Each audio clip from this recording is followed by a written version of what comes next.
I've had the slows on Carlton. I've slept on them. I didn't think that they would make finals this year, and I was looking okay for the large part of it, but they've put themselves back in the mix with their last 4 wins, 4 10-goal wins, and I don't get the argument against about who you play. They've just beaten a side that won 13 in a row.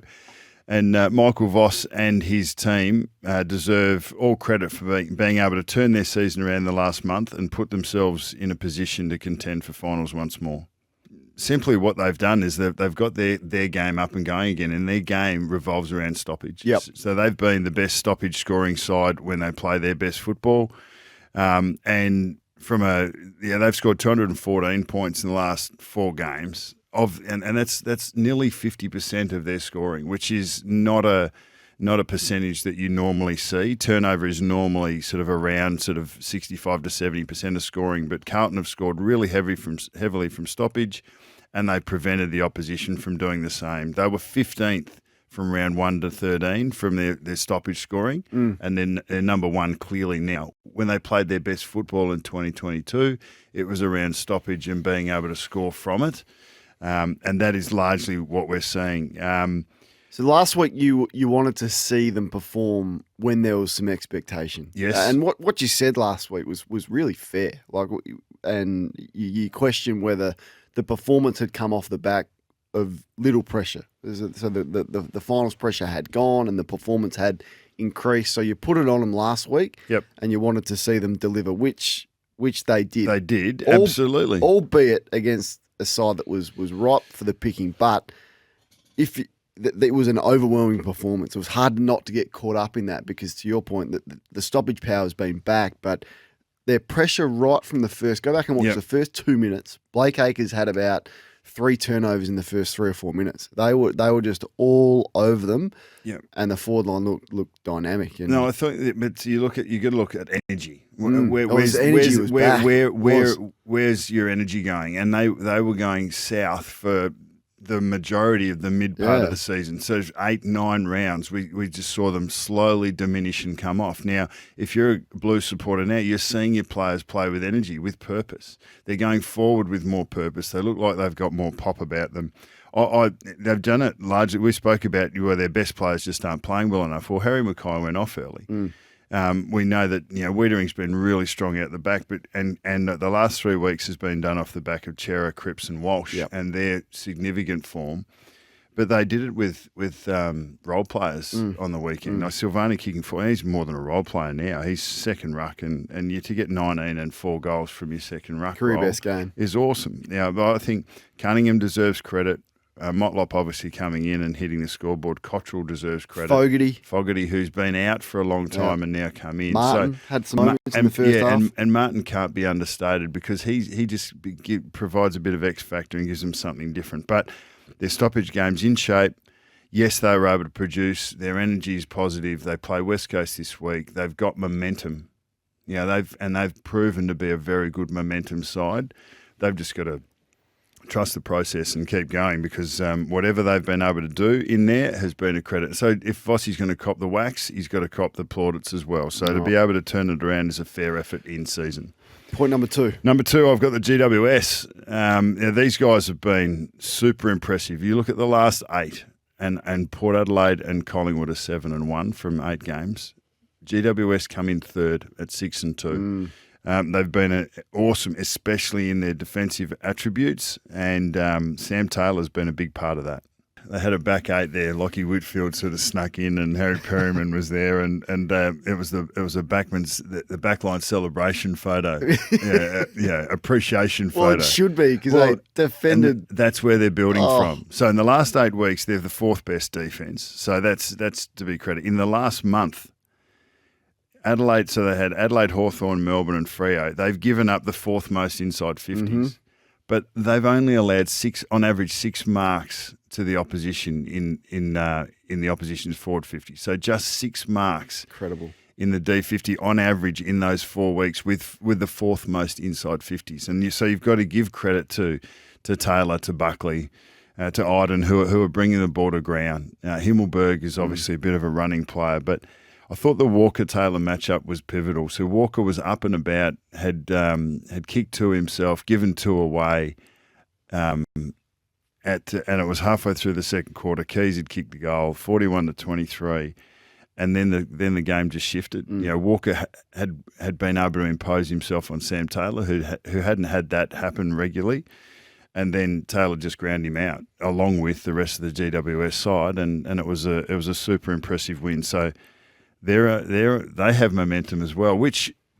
Let's remind ourselves we've got 6 rounds to go, which is over 25% of the season. So we've had enough evidence to make our calls and to see enough about how sides are going. But here we have Carlton and GWS and Geelong that are coming late. Yeah, it's not too little too late. These teams are going to carry momentum into the right stage of the season, and they've given themselves something every chance. about them, isn't there? There's something that you can't measure. They were 1-4 in their first 4. They lost to West Coast, for goodness sake. Like the story of their season would be completely different with that win if they got it done against West Coast in round 2. They were unable to do that. But where does he sit, Taylor? Like if you're having the podium for key defenders right now, he's on it. But what position? Well, you and I are on the All-Australian committee, and it was well enough to be able to earn his position, and came probably when you break through for your first, you have to be exceptional. I think that both in it and outside of it, once you've broken in there, you've got the exposed form and. You're the incumbent until someone unseats you, and I think he was able to unseat a few key defenders to get his position, and he just keeps coming. Kept impressive. Taylor Walker we didn't have a disposal in the second half, and what Taylor was able to do offensively as well as defensively, that's been the extra addition to his game. What's point number 3? Number 3 is a quick one. It's on the same game, and it's a moment, and it's around Josh Rochelle. At 41 points to 23, halfway through the second quarter, Adelaide are going forward, and Josh Rochelle had a meltdown. Young fella, he'll learn a lot from it, and doorstopped on the weekend. He'll have to face this for himself and his team for the next couple of weeks. And the Crows had the upper hand. They were going inside. It was hard to score. We've already spoken about how well GWS defend. Rankin had the ball in his hand, I think it was, and they were going to score again, and that was going to potentially push it out to a 4-goal margin. Now the game got lost from there. This was a behind the play incident.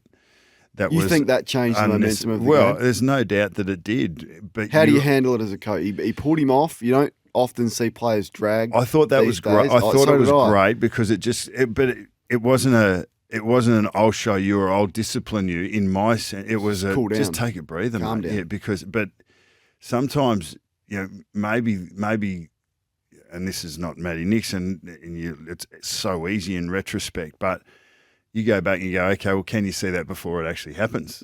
Because it was actually Rochelle versus Perryman. Perryman got under Rochelle's skin, and he was after Perryman because they'd been into one another for Have they got too many flaky players, Adelaide?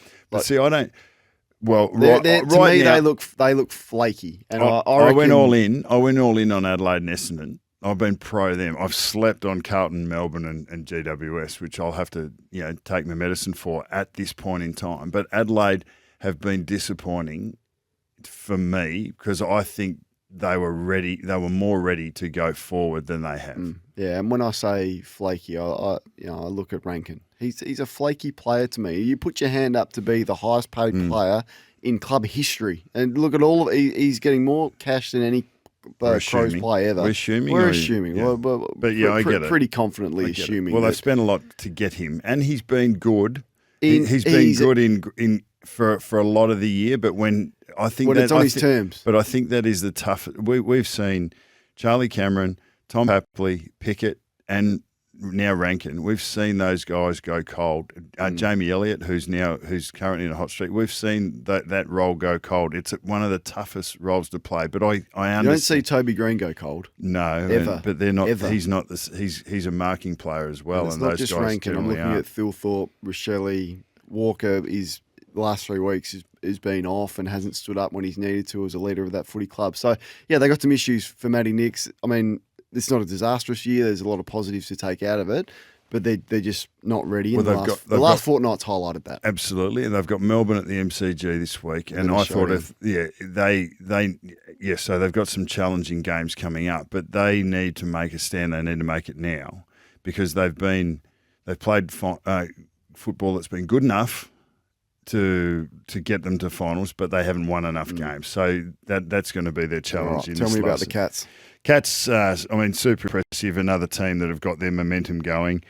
I suppose if you're going to get a perspective on an opposition, you go to the opposition coach, and even though it's a twin brother, I reckon he's professional enough to see the game independently, and this is what he had to say of Geelong. And Jeremy Cameron back in after being knocked out. Gary Rowan, he's the bloke that got him, running around Myers and close as small forward. Stengel, Hawkins just continues. Henry's building. Yeah, and Henry is a foil who's bloody dangerous. He's very good in the air. But Can they win it, Bucks? Got a bit of an Can they win it? Well, they've never been a side. I don't think they've been a side that you could ever discount. Yeah. And we've seen when they get their best football together. Now there won't be a Joel Selwood, and I think they've missed Cam Guthrie's, significantly. Mitch Duncan back into the side helps. Dangerfield up and about really helps. Max Holmes is one. Then we talk about the art of coaching. 3 weeks ago against Sydney, I hadn't seen a young player who had, like in the last 10 weeks of last year, he was one of the best midfielders in the comp. Yeah. He got left out of the granny because of his injury late. The game he played 3 weeks ago against Sydney was one of the least competitive games I've ever seen. It was a negative performance, which you'd very rarely see.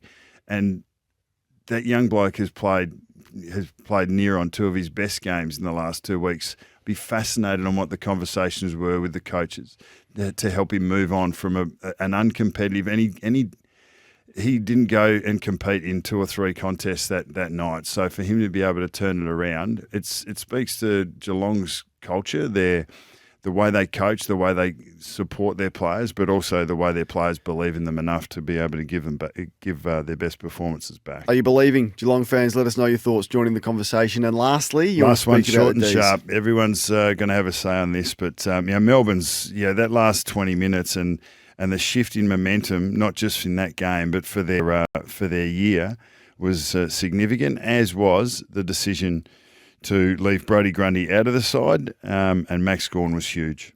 Simon Goodwin's comments were fantastic and spot on. The team comes first.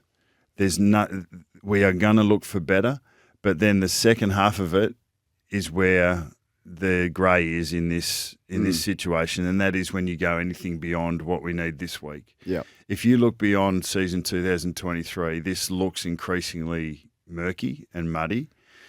One statement I'd like to make is Brodie Grundy is not a forward, and he never will be. He never will be. Ever. Never has been, never will be, No, Bucks. so why? They've sold him a pup. I don't know. They've sold him a pup. They sold him to come in and team up with Max Gawn to be a ruckman, to give Gawn more flexibility behind the ball, forward of the ball, Jackson-Gawn combination, replicate that. That's what they sold him. And 17 weeks in, he's playing in a 15-on-15 scratch match at VFL level as a forward. There's only with 4 years to go. There's only one player in the competition that would keep Brodie out of AFL football, and that is Max Gawn. Thursday night, let's go back there. Yeah. Sydney got it done in a tight one. They won a close one, Bucks, by 2 points against the Dogs. Yeah, I'm going to say Sydney here. I just... You've been kind. Yeah, well, I have. You've been kind there. Yeah, but look...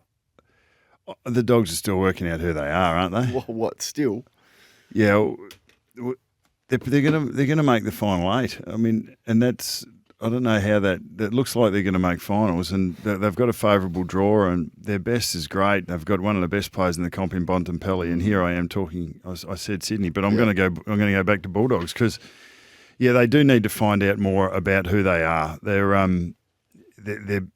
as their best is good, but they're just not performing consistently enough. They've had parts of this season where they've looked distinctly average, and then other parts where they sort of pull one out of the fire. So they're they have been challenged, and they're going to have to do a lot better than they have. I want to go back to Sydney though, like the scene straight after the game. John Longmire, 500 games in the caper.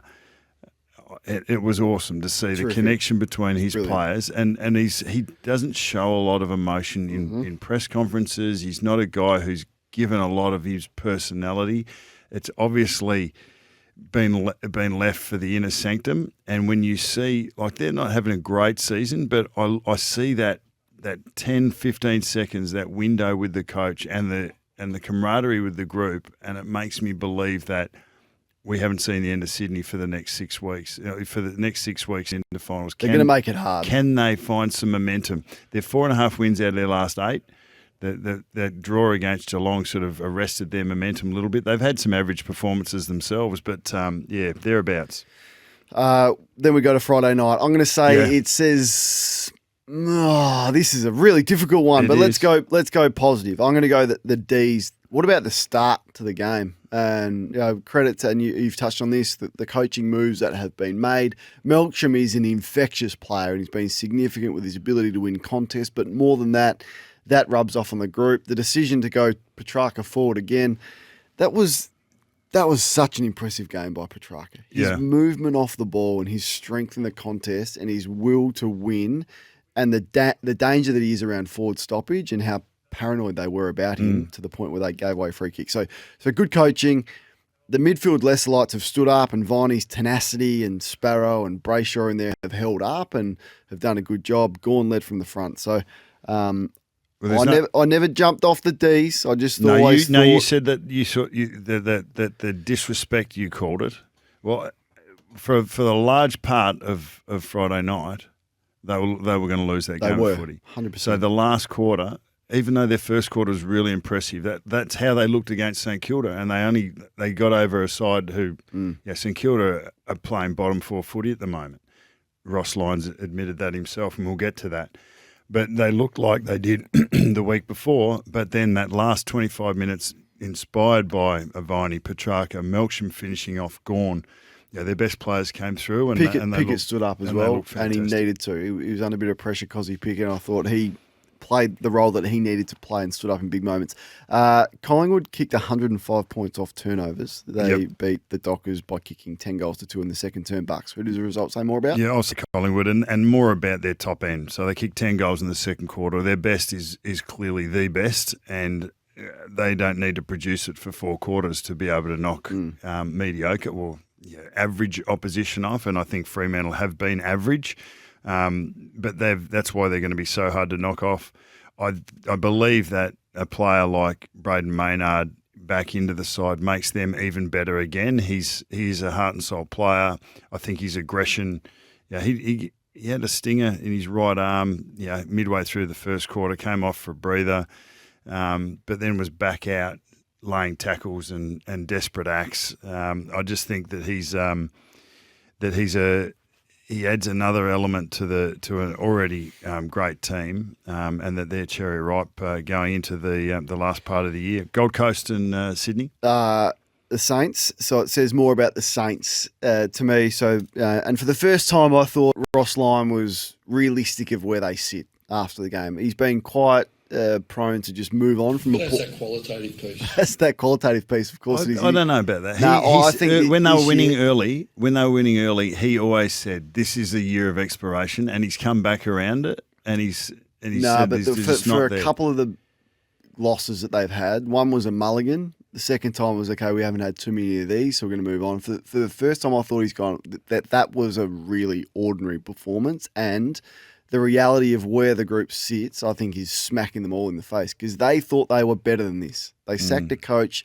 They thought their list was better than this. That's the reason they sacked it. They are no better right now. In fact, they're probably worse than when they sacked Brett Ratton, and there would be numbers to back that up. They can't score, and questions will now start to emerge over Ross Lyon and his defensive philosophy as a coach, and whether or not, as a coach, he can get that offensive flair the best teams now play with. So you look back at their scores in the last 5 weeks, they struggle to kick more than 9 or 10 goals in a game, and he said that after the game. They've lost 4 out of their last 5. They've got North this week. So they'll win that and they'll bounce back. But, yeah, it's a pretty sober thought, in fact, how far the Saints are away. We touched a lot on Carlton this morning. They beat Port Adelaide by 50-odd. Yeah, it's definitely Carlton, and it doesn't really matter. You beat any side by 10 goals. I mean, outside of West Coast potentially, and obviously North, you've had to perform well. But the last 4 weeks, Carlton have they're 2 points against Fremantle short of 4 100-point games in a row. Their offense is looking good. The stoppage is stacked up really well, but it's the energy that they're playing with, and momentum is king in this game, both within games and in season. And Carlton definitely have that momentum. It'll be very interesting to see what they do with that. They go West Coast, or they have West Coast this week. So we expect that to continue. Charlie Curnow filled his boots with 9 goals against them last time, so I think he might feast on them again. Let's move on to the Cats. They kicked in the first quarter? 7 goals, 5 or something to no score against the Bombers. Yes, and they looked surgical. It looked surgical down there, and obviously good word, surgical. And that's the way they play. They play. When they get their game up and going, they play with an efficiency that very few teams have. They play unflustered football. It just seems that everything comes together. They're starting to chain out of inside to outside with hands a lot more, and that's an underrated part of their game. Their small forwards do so much damage. Do you think Myers' numbers, like whilst we're talking about him, it is, I can't work out. I mean, you can see it, but how can you only be a 4-goal small forward, but then have 30 goal assists? The next closest in terms of goal assists is Petrarca, and he's on 20. So you're a third better, and from a goal assist perspective, than any other player. And one of the selfish then? One of the reasons is because you're not kicking them yourself. But no, I would always want to see. One of the things I love is the first gives, and like Stengel's a bit of an outlier because he will go and finish it. He's got the Tom Papley. He's got a bit of that small forward as I want to be the one to finish it. Whereas Brad Close, Myers, Hawkins, Cameron, they would sooner see their teammate kick a goal than they would themselves, which is a very strong attribute to have in a front six player. And to be selfless in those roles, I think, is one of their great strengths. So, yeah, they look super impressive. And look, I've been a rap for Essendon. They had a rare flat one. They had a bad one. So Hawthorn beat North by 48 points. I think it says more about North and how confronting that loss would be. For the second time this year, they have lost to North Melbourne, and this is a Hawthorn side who, I haven't checked the numbers, but I'm assuming was significantly younger than what North Melbourne would have been, and essentially weren't really in the winning business this year with the way that they set their list up. That's supposed to come in 4 or 5 years. So to lose in the way that they lost, the inside differential for 50 was 29, scoring shots 28-10, and there was nothing really positive, unfortunately, once again, that we can take from North. Of what have they lost? 14 in a row, and they don't look like turning that around. And we look at percentages, and 65.8% for a season is really poor. I mean, West Coast are now under 50%. We'll get to them in a moment. Can I just say, if Ben Mackay is putting his hand up for 900,000, which I've read, and that's not a criticism of him, that's just what some clubs have been speculated to offer him, that would be a mistake from a club to offer him anything more than the average wage. Once again, his performance yesterday and his judgment on when to press and when not to press, his efforts with the ball and in the contest, just not good enough. So he's just a warning don't pay Ben Mackay 900 grand. Pay him the average wage of 450. That's what he's worth. Not a cent more. Well, we won't know what that ends up being. But we might have a good idea, because the compensation for his free agency contract, you'll be able to sort of surmise how much he's been paid. Well, it's all about what does Ben Mackay want to do in his career. Like I look at that and I think, okay, either some of the decisions he makes, either he's not getting it, the penny's not dropping, because even if he goes to a better performed defensive team, if he makes those decisions in that team, he won't get played.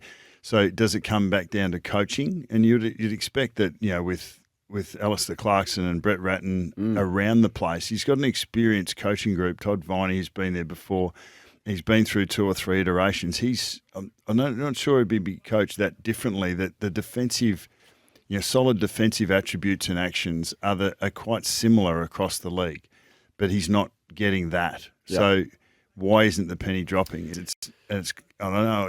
Maybe he's decided to leave and his focus is elsewhere. I mean, because some of those decisions yesterday they were suicidal. Well, it was bizarre.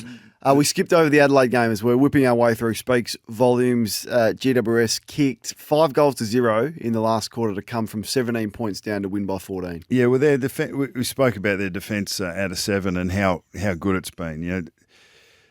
Their numbers stand up at defending back 50 as well as any, averaging just 6 marks inside their D50 allowed to the opposition in the last 4 weeks. But the other side of the coin is, you've got to give Toby Green credit for his leadership, how he's driving this team. You mentioned about, we were talking about forwards that have had sort of quiet periods and gone cold at times, and this doesn't happen with Toby Green. He's got so many different ways finds a way to hurt you, and the fend off in the goal, midway through the last quarter, he creates chances that other players just can't and don't, and he does it out of contest. And sometimes it'll be contests off the ground and contests out of the air. So the way he's carrying himself, he's been much maligned at different times throughout his career. But when you believe in yourself, when you work hard, and when you keep performing, eventually the accolades come. And I think he's clearly established himself as a star of the competition, and just keeps providing that leadership for his team. So that all credit to him and to the Giants. Be really interesting to see where the next 6 weeks goes. Richmond, they did what they needed to do. They did. I'm not sure it says anything about either of them. What it does say is that West Coast supporters, you are legends. 40,000 of them turned up on the year that they've had on a Sunday graveyard shift to watch their team lose again. I've said it this year. I've tweeted it. They're the best supporters in the league for what they've put up with and the way that they continue to stick it out. Nothing really notable from the game. I watched a fair portion of it. Richmond did what they needed to do. Their key players were pretty good. Martin had his moments. Taranto was solid. Bolton was good. Rioli was good. But they didn't need the percentage because of the draw, but perhaps they'd be a little bit flat that they didn't get it done in more emphatic fashion than that.